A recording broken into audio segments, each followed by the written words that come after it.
He remembered that day as if it happened yesterday. A normal school morning, noisy hallways, laughter, commotion. And then there was her. The new girl. A girl with dark hair falling in waves over her shoulders, as if trying to hide her from the world. She stood aside, clutching her textbooks, looking like she had just landed in a place where she didn't yet know the rules.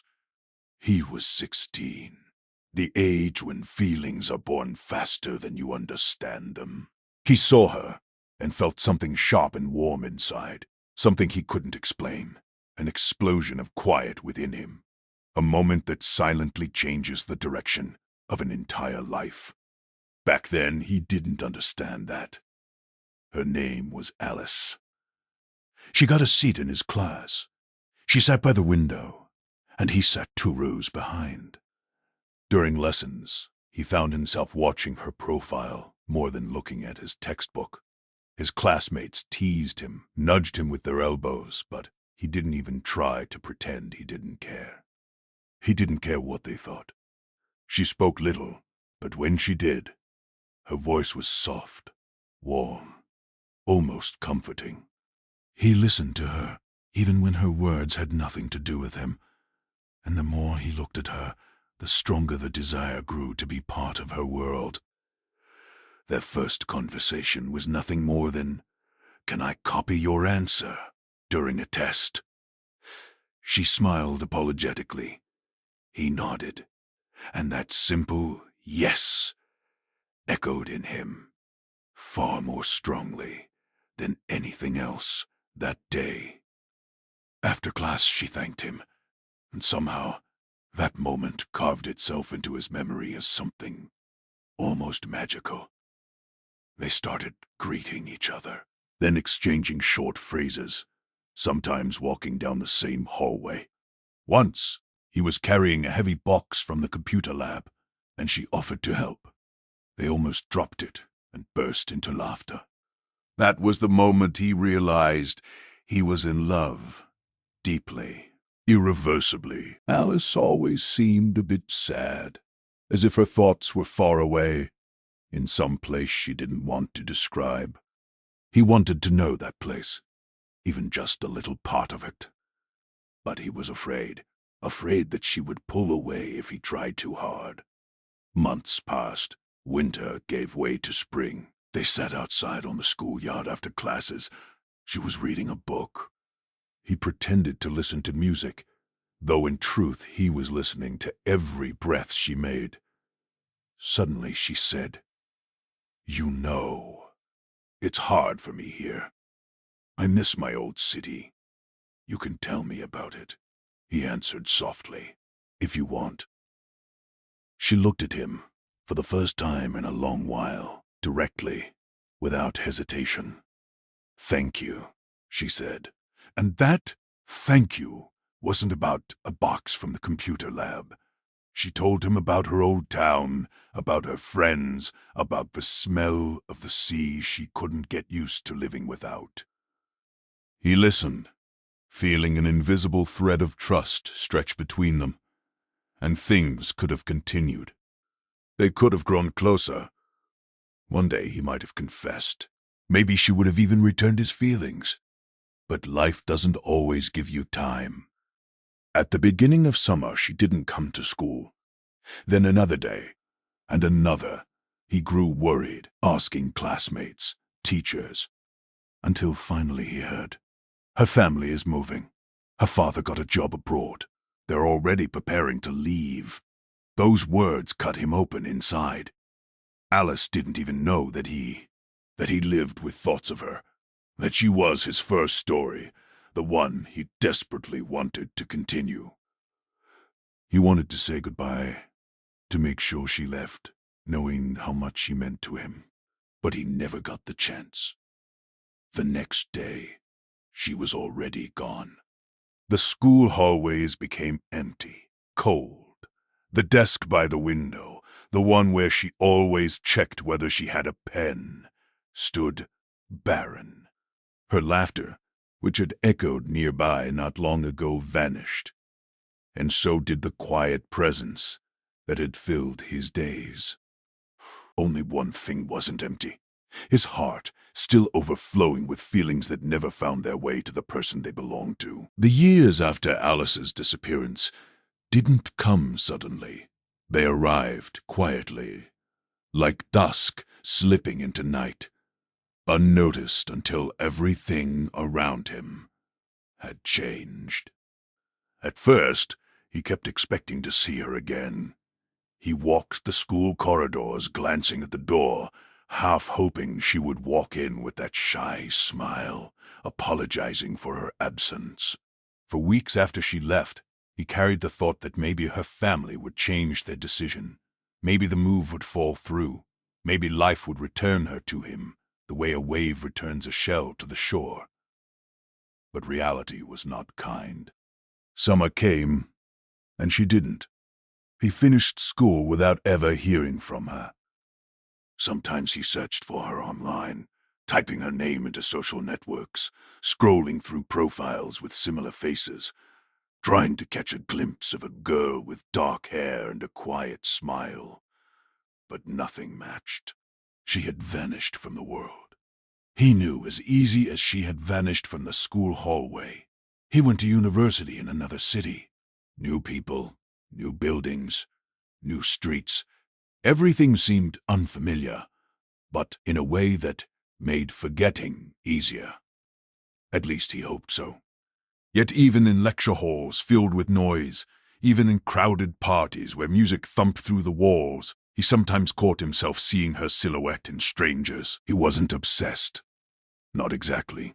But she was the first chapter of his story, and he hadn't been allowed to finish it. And unfinished things tend to echo the loudest. He grew up slowly, unevenly. He learned responsibility, independence, the weight of choices. He learned that people come and go, that feelings change, that life never pauses long enough for anyone to catch up. But through all these lessons, there was a quiet memory of a girl whose voice still lived somewhere at the back of his mind. He tried falling in love. He truly did. There was a girl in his second year who liked his calmness. Another who enjoyed discussing books with him. Someone who called him late at night just to talk. And he cared for them, honestly, warmly. But every time relationships approached something deeper, something stayed locked inside him. Something that refused to open. He was kind, attentive, gentle, but distant. As if a small part of him was still waiting for someone else. Someone who had once thanked him under the spring sun. Eventually, he stopped trying to explain it. He threw himself into work, into goals, into constantly moving forward. He changed apartments, friends, habits. He built a life brick by brick, hoping one day he would wake up, and the memory of her would finally be only that. A memory. But memories have a way of living quietly inside the heart, even when you think they're gone. One winter night, years later, he found himself walking home through falling snow. The city was silent, the streets dimly lit. He didn't know why, but something in that moment made him remember her, the way she once traced lines on the fogged window during a rainy lesson, the way she tucked her hair behind her ear when nervous. He stopped under a street lamp, watching snowflakes melt on his gloves, and whispered to himself, "Do you even remember me?" He didn't expect an answer. He had no right to. People move forward. They grow. They forget. He thought he had moved on too, until that moment made him realize he hadn't. Not completely. Not in a way that frees a person. Still, he kept living. Life pushed forward, and so did he. He found a stable job, rented a small apartment, learned to cook more than 2 dishes. He went on trips, made friends, lost others, watched seasons change through his window. And Somewhere in that process, the memory of Alice shifted from an open wound to a quiet ache, something that no longer ruled him but still lived beneath the surface. He didn't blame himself for it anymore. Some stories simply never get closure. Some feelings never fully disappear. He accepted that. What he did not expect, however, was that fate, silent for so many years, was preparing to return to him the one thing he had stopped hoping for. And it would happen on an ordinary evening, on an ordinary street, in the most impossible, accidental way. The next weeks unfolded in a strange rhythm, one where Daniel tried to convince himself he had moved on, and yet every small detail of the city reminded him of Ava. He would walk past a cafe and instantly recall her laugh, pass a bookstore and remember how she always touched the spines of the novels as if greeting old friends. It was as if the world was conspiring to make her presence linger even in her absence. But he made himself a promise that he wouldn't chase her again. Not now. Not after all those years when he had poured love into silent corners, and she had remained oblivious. He had crossed the line once. He had confessed, opened his heart, and fate had answered with nothing but an open-ended pause. So, Daniel buried himself in work, in long nights editing projects, in music that tried to fill the silence she left behind. But even then, he couldn't outrun the memories. Ava, on the other side of the city, wasn't doing much better. Ever since that moment near the river, the moment when she almost, but not fully, let her guard down, her thoughts had called back to him. Again and again. She replayed everything, their youth, his quiet devotion, the tenderness in his voice when he said her name. She realized, slowly and painfully, that the life she had built was not the life she wanted. It was a path chosen out of convenience, expectation, fear, but not love. And when she closed her eyes, it was Daniel she saw. One rainy evening, Ava sat alone in her apartment, her fingers tracing the rim of a coffee mug she had bought years earlier, on a day they spent together at a street fair. She wondered how many signs she had ignored, how many warnings her heart had whispered before finally shouting loud enough to break through her denial. Her relationship with Adam had become a shell. Conversations felt scripted. Touch felt obligated. And worst of all, silence between them felt heavier than any argument. She thought of Daniel's expression when she had pulled away that day at the river. How he masked disappointment with a polite smile. And she hated herself for it, for giving him hope, then stealing it back within the same heartbeat. That night, she wrote a message to him. She typed, deleted, retyped. Her fingers trembled. Daniel, can we talk? There are things I didn't say. But she never pressed send.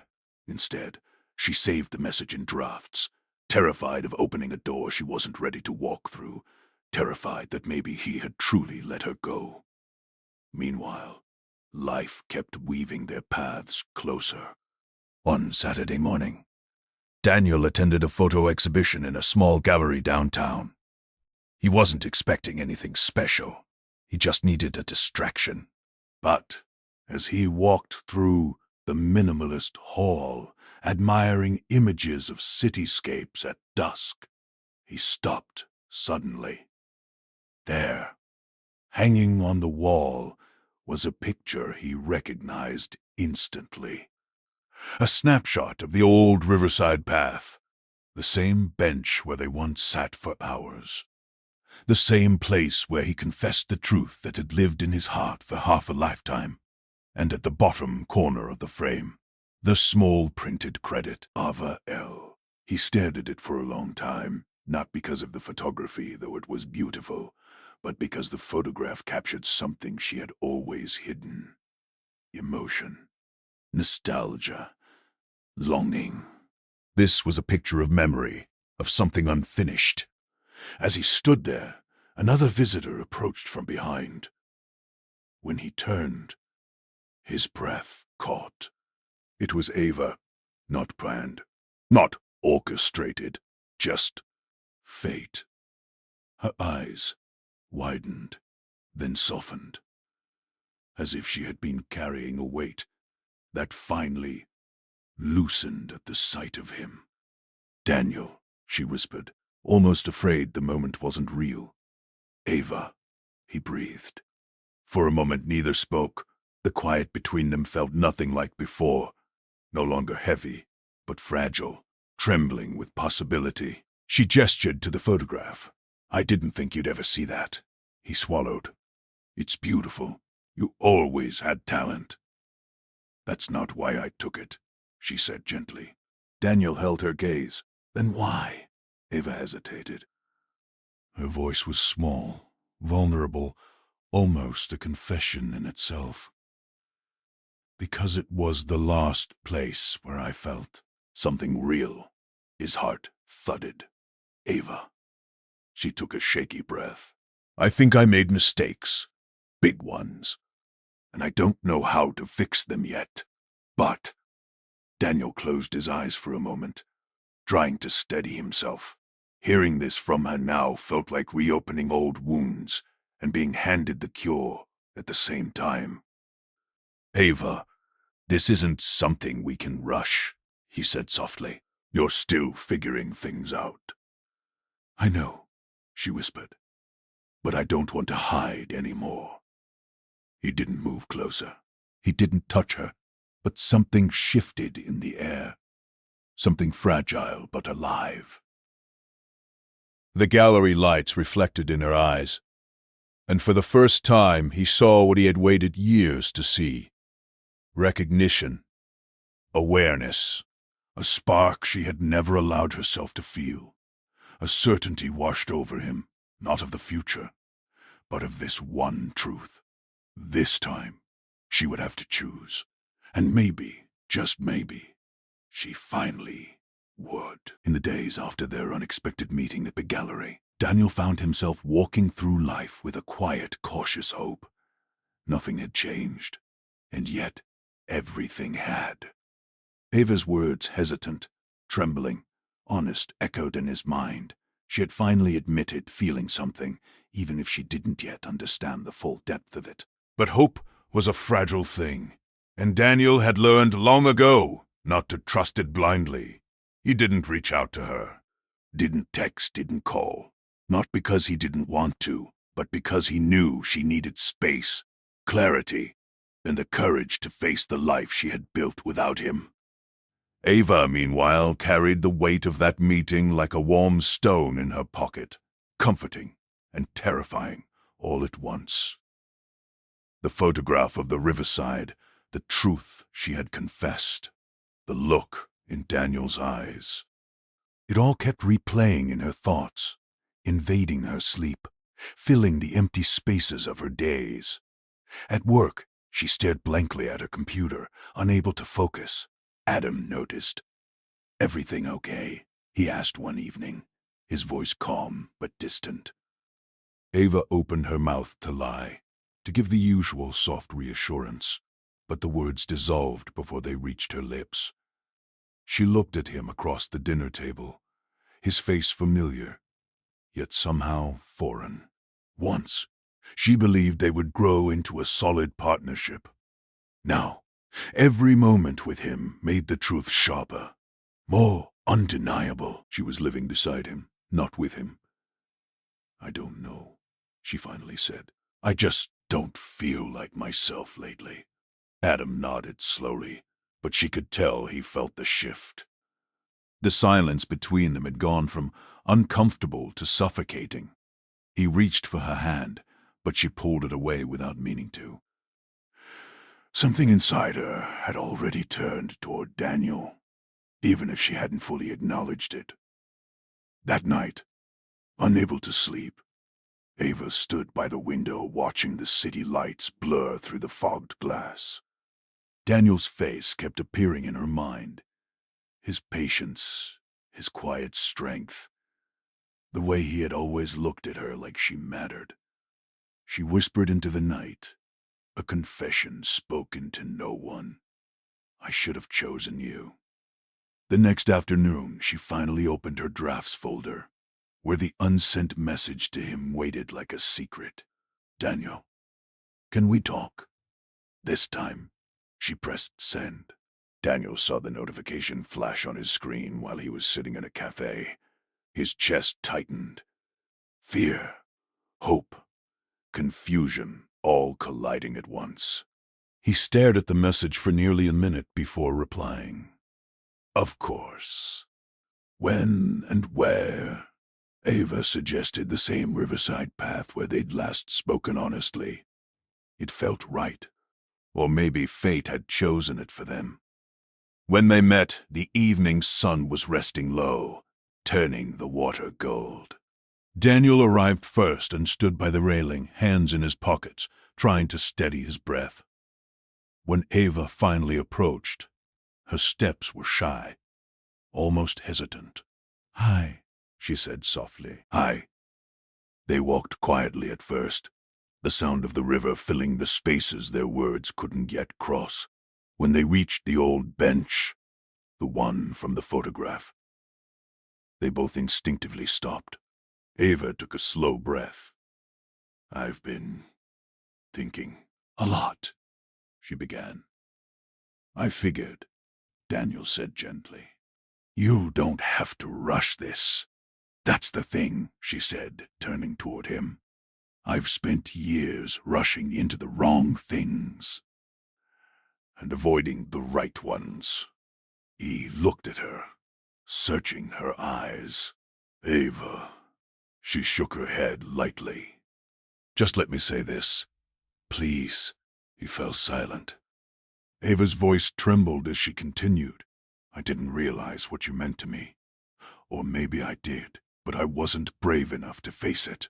You were always there, and I thought you'd always be. So I never questioned what I already had. Daniel swallowed hard, his throat tightening. But after seeing you again, she whispered, I felt something I haven't felt in years. Something real, something I thought I'd lost. Ava, you're in a relationship, he said reluctantly, the words heavy. She closed her eyes. I know, and I'm ending it. Daniel inhaled sharply, caught between relief and fear. It's not my place to. It's my choice. She cut in softly. Not for you. For me, because staying in something empty is worse than being alone. He didn't speak. He didn't move. He just listened. Ava's voice broke slightly.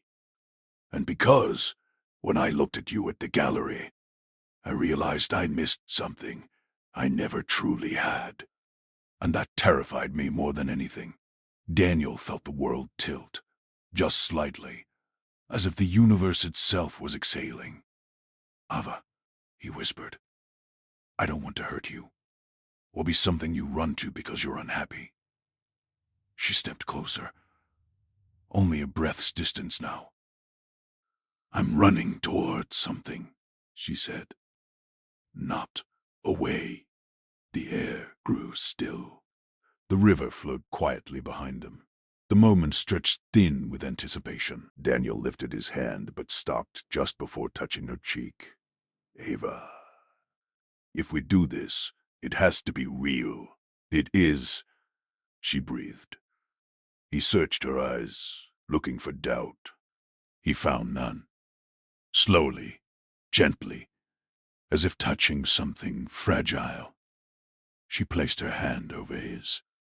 Let me choose you, she whispered. And for the first time in all the years he had loved her from a distance, Daniel allowed himself to believe. Maybe this time he wouldn't lose her. Maybe this time she was finally ready.